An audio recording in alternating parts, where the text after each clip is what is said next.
Ten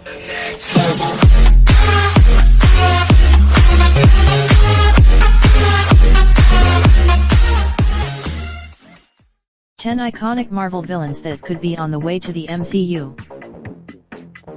Every movie in the MCU so far has been leading up to Thanos' reign of destruction. Now that, Thanos will be a tough one to top, since he's one of the most powerful characters in the Marvel Comics canon, and he literally beat the Avengers at the end of, which was something we'd never seen before. There's an unwritten rule in superhero cinema that the good guys have to win. But there are some click the button below to start this article in quick view. While has been mostly forgotten about, with a bunch of sequel setups and villain teases that went nowhere, William Hurt's Thunderbolt Ross has been, since he introduced Earth's mightiest heroes to the Sokovia Accords. In the comics, he starts a supervillain team under the guise of a superhero team when the Avengers have gone AWOL. Or disbanded. Remember when Magneto was a formidable movie villain?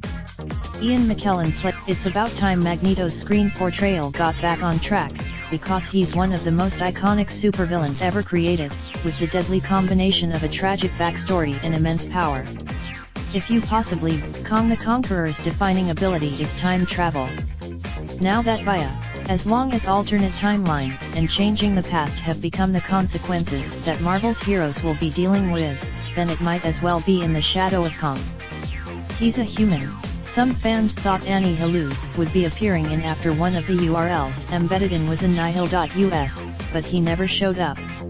Still, he is primarily a villain to the Fantastic Four, with a personal history with Mr. Fantastic, so the producers could be saving him for when Marvel's first family can make their debut in the franchise. Annie Haluz is the real Mandarin, that is, not the bitterly disappointing fake-out Mandarin we got in, where it turned out to not be the Mandarin at all, but rather a goofball actor named Trevor Slattery. A short film so we could see the real Mandarin become a threat in Phase 4 of the MCU. It's entirely the introduction of Adam Warlock into the MCU was at the end of Aisha.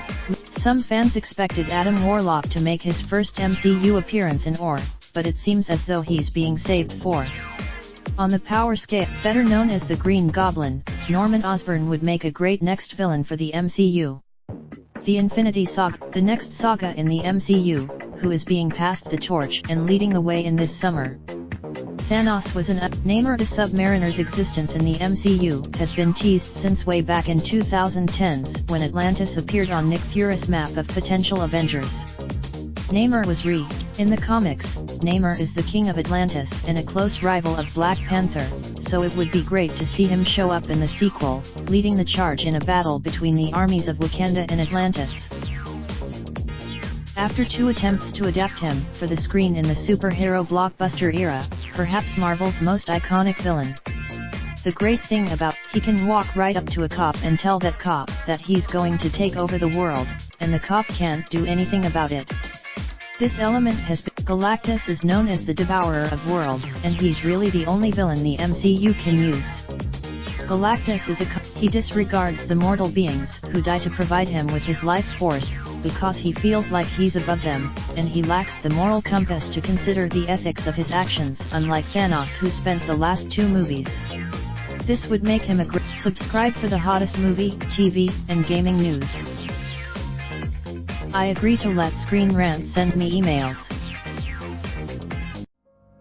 Raindrop, drop top smoking, no cooking the hot pot.